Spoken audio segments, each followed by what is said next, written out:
The Guild is Maximum Lawyers' community of legal entrepreneurs who are taking their businesses and lives to the next level.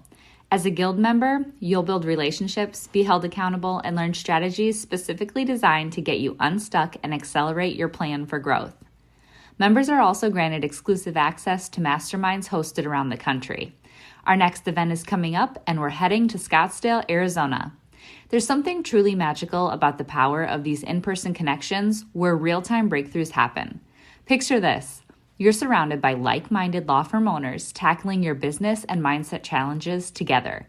The energy is electric, the insights are transformative, and the results are game-changing. Investing in yourself is the best decision you'll ever make. The knowledge, strategies, and breakthroughs you'll gain are priceless assets that will supercharge your practice and propel you forward. Join the Guild and secure your ticket to Scottsdale at the best possible price by visiting maxlawevents.com. Run your law firm the right way. This is the Maximum Lawyer Podcast. Your hosts, Jim Hacking and Tyson Mutrux. Let's partner up and maximize your firm. Welcome to the show. Welcome back to the Maximum Lawyer Podcast. I'm Jim Hacking. And I'm Tyson Mutrux. What's up, Jimmy? Oh, Tyson, I know you just got out of trial yesterday, so I'm really happy for you and I'm glad that we're able to record our show today. Yeah, I had a successful trial, beat the offer, got probably more than what we deserved. It was a good week. It was good to kind of knock some of the rust off because it had been, because of COVID, it's been 19 months or so since COVID began. And I had not tried a case for a few months before that. So I was a little rusty, but it was nice to break that rust off. It was a lot of fun. I got to try a lot of new techniques that I was messing around with. So I had a lot of fun. Well, good. Congrats. So our guest today is Mike Mandell. He's a man who has 6 million TikTok followers. He's one of the biggest legal social media influencers. You know, we had our friend Hugo Lord on a couple months ago, and he was kind enough to introduce us to Mike and Mike's work. So Mike, welcome to the show. Hi, thanks for having me. So Mike, tell us about your story. Tell us about how you got to where you are now. So, I guess I kind of started at undergrad. I was a communications major at University of Southern California. At that point in time, Facebook had just come out. So there wasn't a lot of talk about social media, but I did study mass communications, the power of commercials and mass media. And from there, went to Duke University for law school. And after that, went to Reed Smith, which is a big corporate law firm where I worked for about 8 years. During that time, if you're familiar with working for big law, you can't really do too much for yourself. And when it comes to social media, there's too much red tape to go through. But when I left, which was just October of last year, I left to go work at my family's law firm, which is a PI law firm. My father and uncle worked together here in Southern California. And that was the first time I could start, using social media. And I just figured, hey, I'd do some posts and my friends and friends of my friends would see my face and maybe I'd get a PI case. But clearly it blew up into something a lot bigger, unexpectedly, but very grateful for it because, my kind of goals in life have changed from, just trying to get some clients to really educating people about the law and trying to make some social change with it.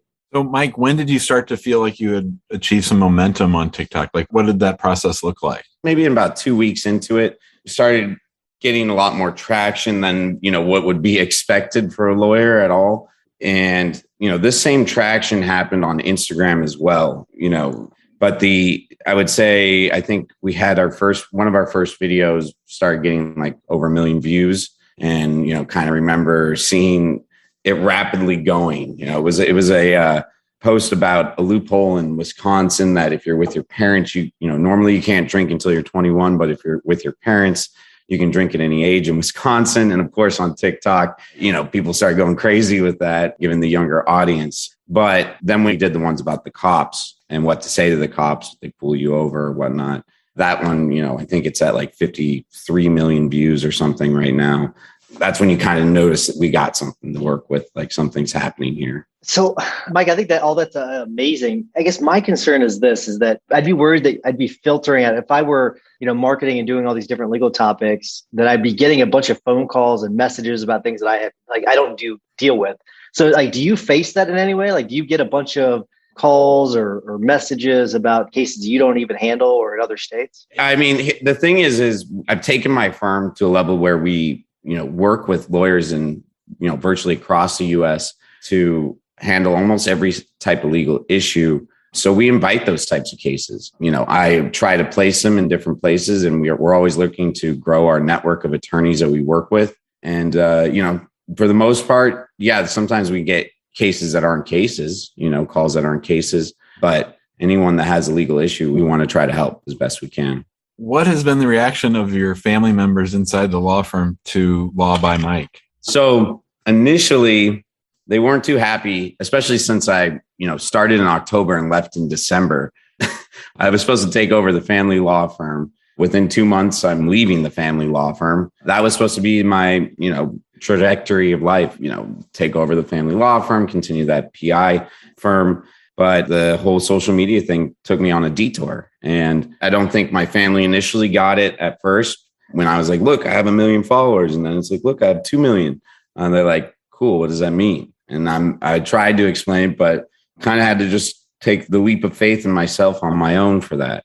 But I got them. Now they love me. I mean, I sent them a case that, got them, I think, over 1.4 million, settlement in 3 months. So I think they understand that social media has some power now. But initially, I don't think they got it. So do you have a system for creating your content? And if so, will you walk us through it?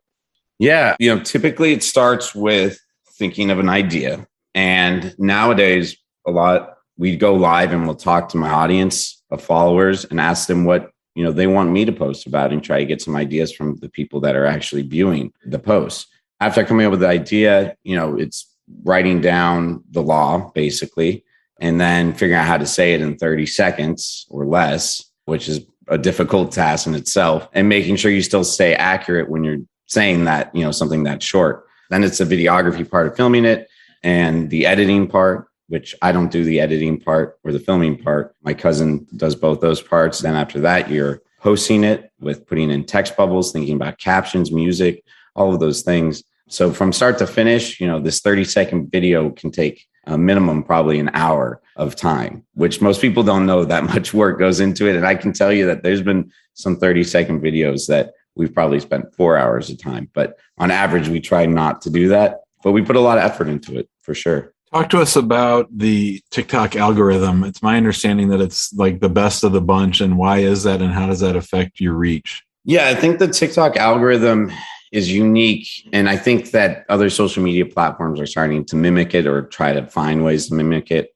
But what it does is it basically focuses on what the end user wants to see and what they like the most, and putting that material out to them rather than it being, kind of, if you're familiar with Instagram, at least before Instagram had Reels, it was kind of who's in your network, and friends of people in your network are the people that see your material. Whereas TikTok pushes content that, thinks you'll like, and it doesn't matter who it's from. And as long as it's good, you're going to get pushed out and keep getting pushed out. And then you have the potential really to reach more and more people. The way you can grow on TikTok and the speed that you can grow on TikTok to millions of followers is, unheard of on other social media platforms. But that's, quickly changing. I think you got YouTube Shorts, IG Reels. Everyone's trying to kind of catch up to that thing because people enjoy, seeing that growth. It makes them happy. So I think the number one pushback Jim and I get from people that when we tell them they got to do something on social media, whether it's video ideas or podcast topics or something on Instagram or TikTok or Facebook, like whatever it is, we want you to own that channel. But people say, actually, let's see what Jim thinks. Jim, what's the number one pushback we have from people about, other than videos? Videos is like, I don't want to be on video, but other than videos, what's the number one pushback we get about creating content? I don't have ideas. I don't have time. I don't have things. Ideas. It's the topics. Yeah, exactly that. So Do you ever face that, Mike? You're like, I just don't have any ideas, or do you have another system for creating those ideas? How do you get around that? I have yet to run out of ideas, to be honest. We think we've had over 250 posts or something at this time. I use this app Notion where I literally write down all my ideas, and there's probably like 100 just waiting there. But for listeners out there, I think if you're a lawyer trying to figure out what ideas to do, you really got to think about everything from the perspective of the general population, like what is interesting to them. So I've had lawyers, come up to me and say, well, I do bankruptcy law. No one wants to hear about bankruptcy law. I'm like, sure, yeah, you're probably right. No one does. But let's figure out how you can make that so people would be interested in your field of law, or at least want to reach out to you. And that would be like, maybe talk about how to not get in debt, or talk about how to get a better credit score, things like that. Find ways to relate your legal career profession to something that people generally want to know, and, that can help them in their lives on a day-to-day basis. So I think if you take from that perspective, you can find a lot more creativity in what you're going to post. The Guild is an insanely productive community of lawyer entrepreneurs with a growth mindset who share their collective genius and hold each other accountable to take their careers and businesses to the next level. But in 2021, we are upping the game. In addition to exclusive access to the group, FaceTime with the two of us, discounted pricing for live events, and front seat exposure to live recording and podcasts and video, we are mapping out for members the exact growth playbook with our new program, Maximum Lawyer in Minimum Time. As a Guild member, you'll build relationships and experience content specifically designed to complement your plan for growth.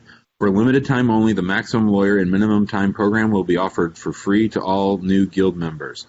Join us by going to maxlawguild.com. You're listening to the Maximum Lawyer Podcast. Our guest today is Mike Mandell. He's Law by Mike.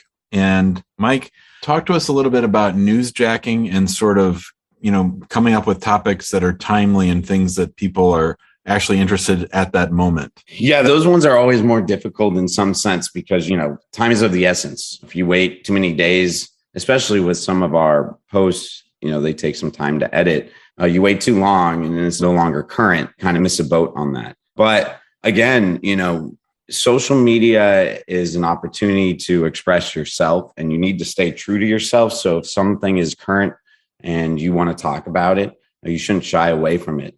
And I think it's a great way for anyone, whether they're a lawyer or whatever profession they may be doing, to comment on current events because people want to hear other people's perspectives on it. I mean, that's why people are listening into this podcast, right? That people want to hear different perspectives on things. And so it's a great extra way to add some content ideas to all the other ideas you may have. So you talk about so many different areas of law, and I would be worried that I would step in it by getting it wrong because I don't know all those areas of law. So do you have a team that researches this stuff, or do you do it yourself and you figure out some of it's really basic, right? But some of it's not, some of it you just would not know. So how do you do that? Yeah. So, some things, like you said, are pretty basic. It's like law school 1L year type things. But no, it's researching. We fact check everything. You have to make sure as a lawyer putting out any of these legal tips that you fact checked your material, because that's the last thing you want is putting out information that's incorrect. But it's just a matter of taking your time to check those things. But I think for people out there trying to figure out how to use social media, you don't necessarily have to do it how I'm doing it, because this is my career, posting about legal tips and educating the public. So I'm going to cover all the topics in different legal fields. But if you're, like I said, bankruptcy lawyer, family law lawyer, you can stay within that field, in that practice area that you're comfortable in. Just make sure you find ways to make it relevant to people listening and watching. When I was in law school, which was before TikTok and the internet was barely around, I often wondered what it would be like if I gave tutorials in the city to young people about how to interact with police. And I know that you've done a lot of education on TikTok about that. I'm interested in all of that. Talk to me about the messaging, about the feedback that you've received, and sort of how that helped build your following. Yeah, those videos and posts were widely popular. And I think, what to say to the cops and how to interact with the police came out obviously at a climate when, it was pretty much necessary for people to get some of these answers. It was just surprising for me that so much of this was not taught to anyone. That's really why I've taken on a mission, I guess, is not to guess. I mean, we've taken on a mission to educate the public about their rights, about how to interact with the police, about how to go to court, how to deal with lawyers, all of those things, because they're not taught in school. And you normally don't learn about the law until it's too late. You're already in court. And that's not how it should be. It should be, let's prevent people from going to court, right? Let's prevent you from having to learn about the law when it's too late. And, oh, you shouldn't have done this. And that's really the mission that we've taken on, and, why we put out those videos, so people know, you can invoke the Fifth and protect yourself. You don't have to answer questions and things of that nature. I mean, I think it's amazing because a lot of people, it's really, like we were kind of talking about, it's really basic for us, but it's not for them. And these are things that can really keep them out of jail. So I think that's fascinating. And from the injury standpoint too, it can really help them protect their case from the insurance company. So I think that stuff's really great as well. Something I'm not sure that if we got to this, if we did, I missed it, but I know that Jim had asked about the algorithm, but are there tricks or tips to maybe game the algorithm a little bit? That is always a tough question because the algorithm is always changing. So even when you think you figured it out, the next day you didn't. But, there's things to learn about when it comes to hashtags, about timing of posts, about captions. We've spent countless hours learning everything. And like I said, it constantly changes, but staying up to speed with certain things, those are tricks, So hashtags, captions, timing of posts, how you engage with the audience, all those things are factors. Even the music selection can be a factor on TikTok, the text bubbles. It's a constant game of learning the algorithm and trying to stay one step ahead. And a lot of people out there think they have the code cracked, but they don't. It's more of a way for them just to get more followers too, saying that they, one hack that will change your TikTok career or something. It's not true, but it's something that we've studied a lot. We have a course that we're planning on in the future for lawyers to take, how to use social media, and tips about that are going to go into that as well. Mike, when was the last time you were surprised by what happened to one of your videos? In other words, where you thought it was going to be a slam dunk and it wasn't, or vice versa, where you're like, man, I don't know about this one, and then it just became something really viral? I think I have this one post where it was about the cops. The cops were doing something, and we were at my cousin's house, like his family's house, so my aunt and uncle, and there was a little neighbor kid around. So we just asked if he could be in the post. And the line in the post is, "That ain't it, chief," when I think he's about to answer some questions for the cop. And, next thing you know, that post was used on like NowThis and NBC and like just a bunch of huge platforms. So it was unexpected that was going to be like the one that everyone seems to like to include in like a montage or clip of me and the brand of Law by Mike. But that kid has probably seen so much exposure, and it's just something that we didn't expect, especially because, we were just trying to grab a neighborhood kid to help out with a post. I love it. So let's say you're just starting out with TikTok, right? Like, what are some no-nos? Like, what are some things you just don't do that? Like, that's a faux pas. You shouldn't do it. Like, what are some of those things? I would say don't have bad lighting, stand in front of the camera and with a monotone voice and never do anything. Well, certainly don't curse and talk about topics that should not be on the internet, or topics you don't want people, knowing that you talked about. Once you put something out there into the internet, it's gone. You're not retracting that. So, make sure you don't do anything like that.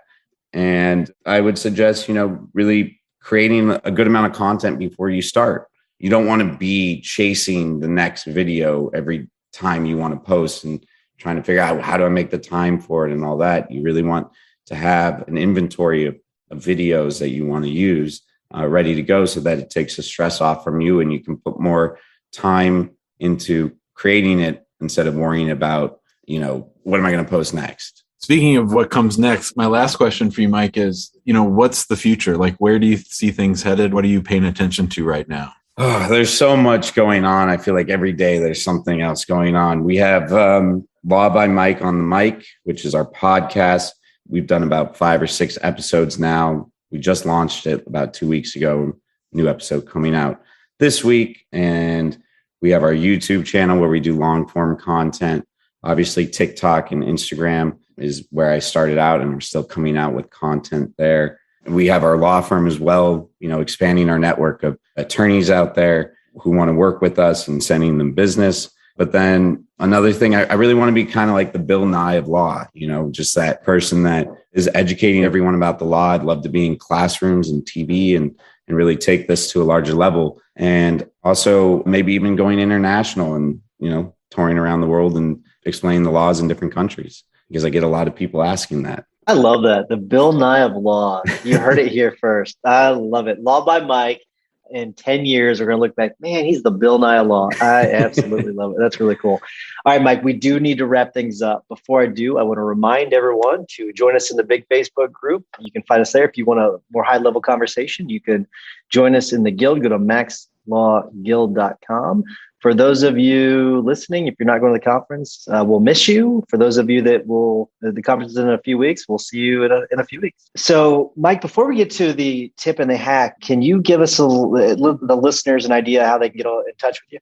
Yeah, absolutely. If there's any lawyers out there, they can reach me at networking@lawbymike.com. And we're always looking to expand our network of lawyers because we get so much business and people reaching out from across the country, virtually on every type of legal issue. And, would love for any lawyers out there that want to be part of that network for us to send business, to reach out on that email. We're selective about who we work with, but would love to know the people eager to work with us and go from there to form a business relationship with them. Perfect. Jimmy, what's your hack of the week?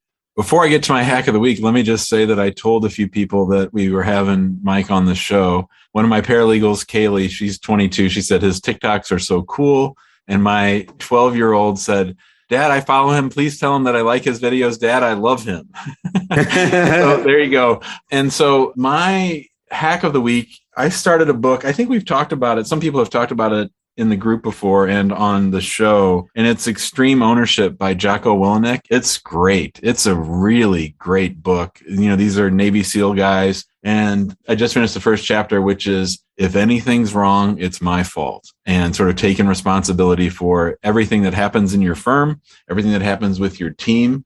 And I'm really enjoying it, not just the accountability part, but also the thoughts on leadership, because, we have so many lawyers who keep wanting to do the legal work and not be a leader, that I think leadership is something that's really missing in most law firms. 100% agree. That's great advice. I'll have to check out that book. Yet another one I've got to put on my list. I just keep adding to the list. Can't keep up. But Mike, we always ask our guests to give a tip or a hack of the week. Do you have a tip or a hack for us? So other than not talking to the cops without your lawyer, I would say, I think since this is kind of a geared podcast towards social media and that's what we talked about a lot today, the number one question I get from lawyers is how do I make time to do this? And I think, scheduling time and making a schedule where you can fit things into place has changed my life dramatically. I used to kind of just do these posts whenever I thought I could make time for it. Now it's scheduled on a certain day, certain days for writing a script, certain days for posting. And you find yourself to be a lot more efficient when you do that. I know that book you just mentioned, Jim, I actually have that on my desk to read. So I appreciate the preview. But a lot of that is, you need to create some structure to life, whether that's owning to that structure, but also, keeping to it so that you can make time for everything you want to do. I love it. That's fantastic. That's the number one question I ask people in the guild. I say, is it on your calendar? Because if it's on your calendar, you just won't do it. It's got to be on the calendar. Otherwise, you'll just ignore it, or you'll get around to it whenever you have time and you never have time. So that's great advice. So my tip of the week is for a lot of injury lawyers. Some may know about it, some may not know about it. But since I had trial this week, I'm going to bring it up. TrialLawyersUniversity.com is I think it's either TLU.com or TrialLawyersUniversity.com. It's a great just database of videos and content for people that are trying cases. It gives a lot of great ideas. And a lot of the ideas that I used for the trial this week came from that. And I was using it as an experiment. A firm had brought me on to help try their case. And it was fantastic because I was able to experiment a little bit, and I used a lot of the things that I got from that. It was a lot of help. So if you try cases, I highly recommend Trial Lawyers University, whether it's injury or otherwise. I highly recommend it because I do have some stuff for criminal defense attorneys too. So, but Mike, thank you so much for coming on. I think it's fantastic what you do, and thanks for sharing a lot of it with us. Yeah, thank you for having me. That's great, Mike. Thanks so much, man. Yeah. See you, bud. Awesome. All See right, you guys. Take care, Bye. everyone. Thanks for listening to the Maximum Lawyer Podcast. To stay in contact with your host and to access more content, go to MaximumLawyer.com. Have a great week and catch you next time.